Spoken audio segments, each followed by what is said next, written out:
My name is Rebecca. I'm 29 years old, and 3 months ago, I discovered that sometimes the sweetest revenge is the one you never planned. It just destroys your enemy from the inside out. Picture this. You're standing in a room full of people when your husband of 7 years gets up with a microphone and rips your heart out in front of everyone, thinking he's finally won. But what he doesn't know is that while he was sharpening his knife to stab you in the back, you were already falling in love with the one person whose betrayal would completely shatter his world. Let me paint you the picture of my marriage first. David wasn't just a bad husband. He was a master manipulator who spent 7 years systematically destroying my self-esteem. "Rebecca, you're embarrassing me," he'd whisper at parties. "Maybe tone it down. That dress makes you look desperate. Don't you want people to take you seriously?" I'm not saying you're stupid. I'm just saying maybe let me handle the important conversations. For 7 years, I believed him. I became this shadow of myself, walking on eggshells in my own home. Our sex life died 3 years ago. He'd reject me, then blame me for not trying hard enough to be attractive. I started working out obsessively, doing everything to win back my own husband's attention. Nothing worked. He'd come home late, claim he was working, then fall asleep scrolling his phone. I'd lie in bed alone, wondering what was wrong with me.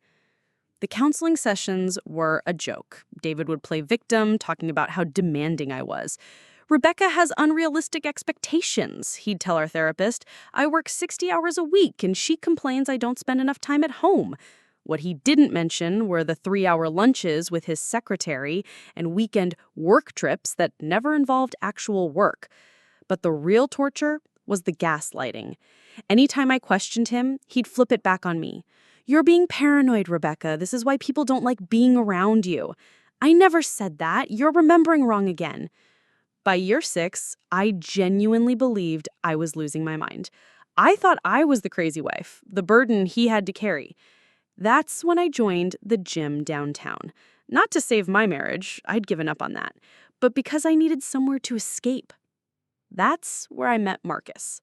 Marcus Thompson, David's best friend since college, his business partner, best man at our wedding, the guy who'd watched David treat me like garbage for years. The first time Marcus approached me at the gym, I was suspicious.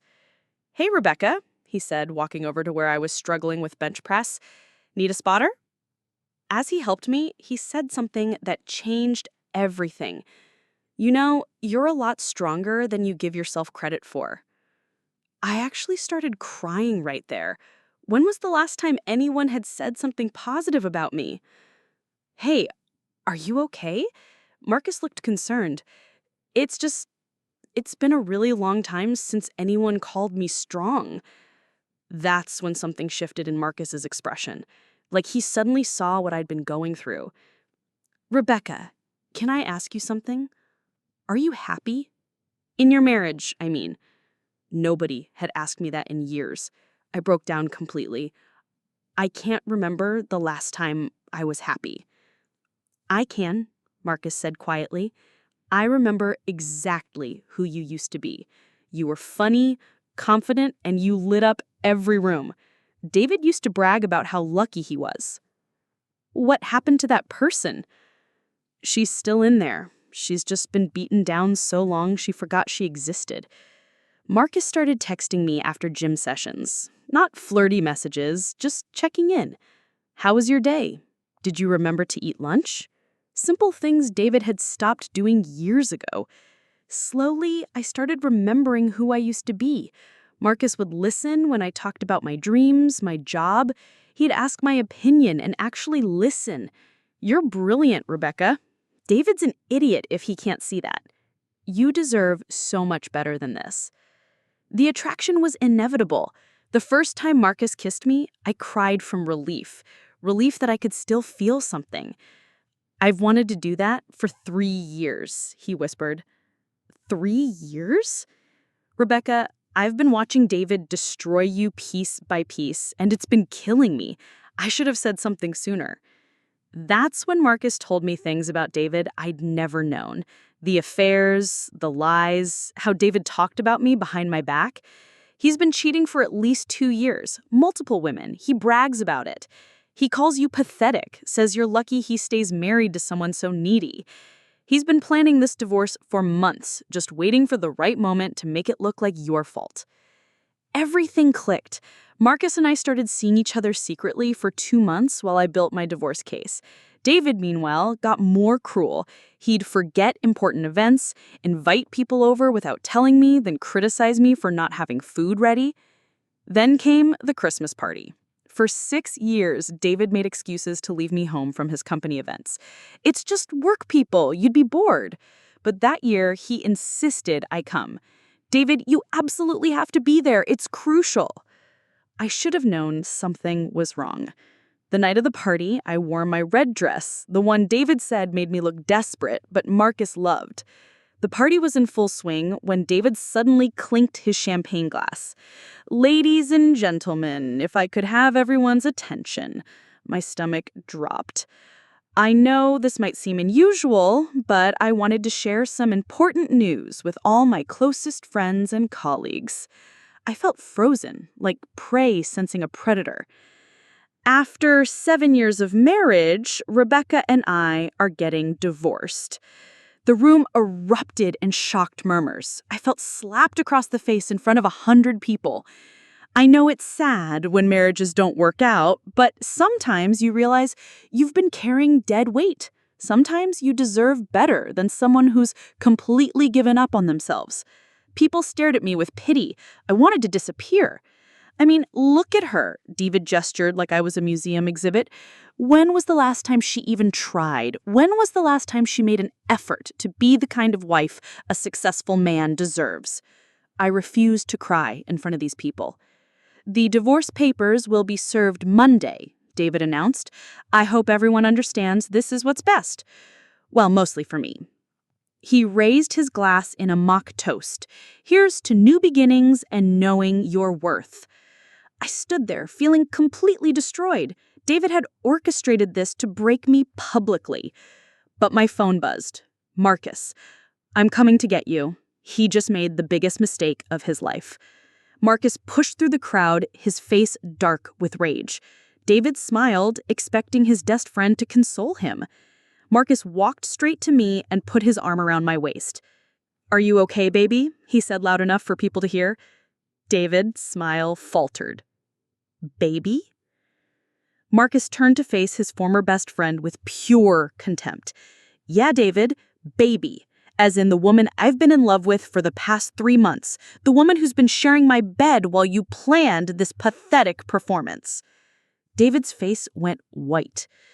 I found my strength then.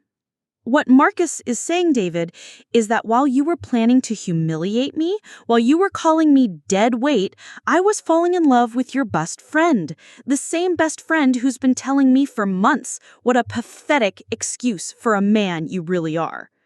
The room was silent. "You cheated on me?" David's voice cracked. "Oh, that's rich. What about Jennifer from accounting? The redhead from downtown? Your secretary you've been screwing for 6 months." David's mouth fell open. Marcus stepped closer. "You want to know what Rebecca and I talk about, David? How you're a weak, insecure little man who destroyed the most incredible woman I've ever known because you were too pathetic to deserve her." "David, you betrayed me," David stammered. "I was your best friend until I watched you abuse your wife for years and realized what kind of monster you are." David's boss, Mr. Peterson, approached. "David, you need to leave. This behavior is inappropriate and reflects poorly on our company." As security escorted David out, I heard people talking. "What a psychopath. Poor Rebecca. She deserves better." The divorce was swift and brutal. Marcus ensured I had the best attorney, and she destroyed David in court. All those affairs, those cruel messages about me, we had evidence of everything. David lost the house, cars, half his business. He was ordered to pay substantial alimony. He also lost his job 2 weeks later. Mr. Peterson decided anyone capable of that cruelty wasn't fit to represent their company. All his friends chose Marcus and me. Everyone who witnessed David's behavior reached out to express support. Marcus and I got engaged 6 months later. He proposed on the beach, everything David never was. Thoughtful, intimate, genuine. David spiraled completely, calling and begging for another chance. "Rebecca, I made a mistake. We can work this out. Please don't marry him. He's using you to get back at me." I blocked his number and got a restraining order. Last week, I ran into David at the grocery store. He looked terrible and started crying. "Rebecca, please, I can't live without you. I realize what I threw away." I felt nothing. No anger, no satisfaction, just nothing. "David, I hope you get help, but we're done." As I walked away with my engagement ring sparkling, I realized something. The best revenge isn't destroying someone who hurt you. It's becoming so happy that their opinion becomes irrelevant. David thought he was destroying